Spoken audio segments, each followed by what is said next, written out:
So yun guys, magpaksyo ta. Nara to isda sa Bisaya pa. Magpaksyo ta, paksyo. Ato nilagay na ni guys paksyo lang naman tani no. Marang naman ito niandan sa probinsya no, ng paksyo. Pero mas lami mo guni sa paksyo guys. Yan ano.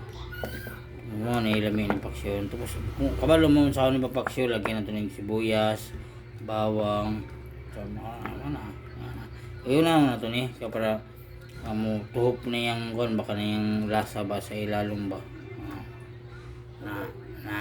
guys, wait natin guys, dami maliit lang kasi.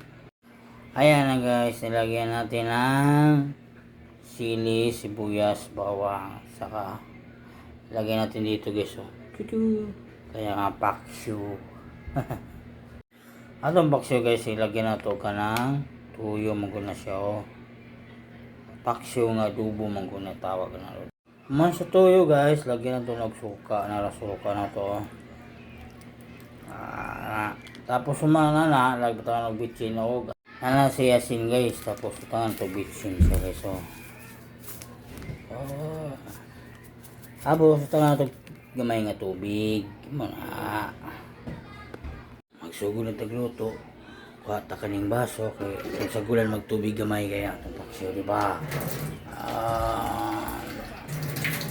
Tubig natin gamay guys, huwag ka na siya guys kung tao hulat to na ito kung maluto na ba. Nakatakang na itong paksyo no, na may sagol suka, paksyo nga medyo adobo siya ba kaya nga butangan na ito oil. Mawala na siya ba pag mubukal na siya guys, pag mubukal na siya ito na sa gulan siya o ka lang ito na butangan o ka ng mantika. Nara guys, bukal naman na itong paksyo nga adobo, paksyo nga adobo. Ito na butangan ng mantika guys para lamig siya balang taon ba tapos ato ng takloban yung taon ito niya maluto ba.